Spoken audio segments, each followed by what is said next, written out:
வணக்கம், welcome to Thamarai skitchen. இன்றைக்கி நம்ம ஒரு ஈஸியான அல்வா செய்ய போகிறோம். பாம்பே அல்வா. இது ரொம்ப சிம்பிள், 20 நிமிஷத்தில் செஞ்சிடலாம். இந்த வீடியோவை ஸ்கிப் பண்ணாமல் பாருங்கள். மறக்காமல் என்னோடய சேனலுக்கு சப்ஸ்கிரைப் பண்ணுங்கள். வாங்க இப்போ நம்ம வீடியோக்குள்ளே போகலாம். கார்ன்ஃப்ளவர் மாவு 1 கப்பு, 2 கப்பு தண்ணி ஊற்றி நல்லா கட்டி இல்லாமல் கலந்து எடுத்துக்கோங்க. நல்லா பாருங்கள், இந்த மாதிரி நல்லா கட்டி இல்லாமல் கலக்கணும். கலந்து எடுத்துகிட்டு கேஸ் ஆன் பண்ணி கடாய் வச்சுக்கோங்க.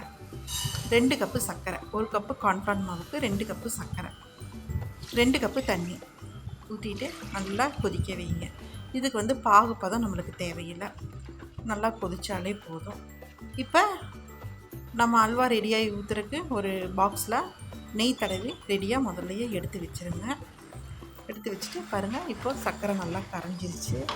இந்த ஸ்டேஜில் நம்ம 1/2 ஸ்பூன் எலுமிச்சம்பழம் ஊற்றிட்டு இந்த கார்ன்ஃப்ளவர் மாவு கலந்து வச்சுருக்கோங்க, அதை ஊற்றிடுங்க. கேஸ் சிம்பிளாக வச்சுருங்க.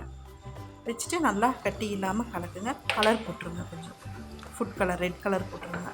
உங்களுக்கு என்ன கலர் தேவையோ அந்த கலர் நீங்கள் யூஸ் பண்ணிக்கலாம், ஒன்றும் பிரச்சனை இல்லை. ஸ்லோவில் வச்சுக்கோங்க. ஸ்லோவில் வச்சுட்டு நல்லா இந்த மாதிரி கலந்து விட்டுட்டுருங்க. அப்புறம் ஒரு கை முந்திரி பருப்பு போட்டுருங்க. உங்களுக்கு எவ்வளோ தேவையோ நீங்கள் போட்டுக்கோங்க. போட்டுட்டு நல்லா கலந்து விடுங்க. பாருங்கள், கெட்டியாகிடுச்சு பார்த்தீங்களா?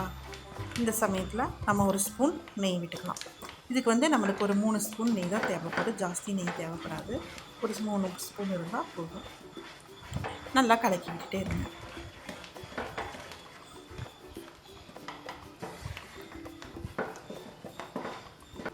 இன்னொரு ஸ்பூன் நெய் விட்டுருங்க. விட்டு நல்லா கலந்துட்டேன்.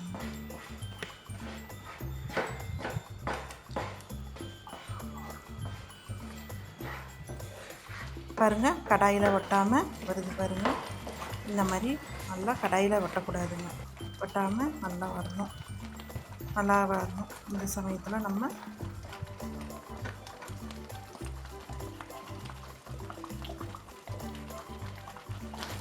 ஏலக்காய் பொடி போட்டுக்கலாங்க. ஏலக்காய் பொடி போட்டு நல்லா கிளறிக்கிட்டே இருங்க. பாருங்கள், கடாயில் கொஞ்சம் கூடி ஒட்டாமல் வருது பாருங்கள். நல்லா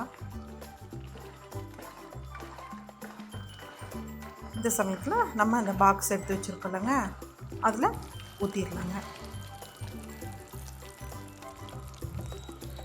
ஊற்றிட்டு ஒரு 4 மணி நேரம் ஆற விட்டுருங்க. நல்லா ஆற விட்டுருங்க. இப்போ நல்லா ஆறிடுச்சு. இந்த சமயத்தில் நம்ம பிளேட்டில் போட்டுக்கலாங்க.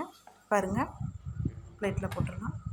போட்டு ஒரு தட்டுனிங்கன்னா விழுந்துடும். பாருங்கள் எவ்வளோ அழகாக வந்திருக்குன்னு. இப்போ நம்ம கட் பண்ணிக்கலாங்க. பாருங்கள் எவ்வளோ சாஃப்டாக வந்திருக்குன்னு. நீங்களும் செஞ்சு பார்த்துட்டு என்னோடய சேனலுக்கு மறக்காமல் சப்ஸ்கிரைப் பண்ணுங்கள்.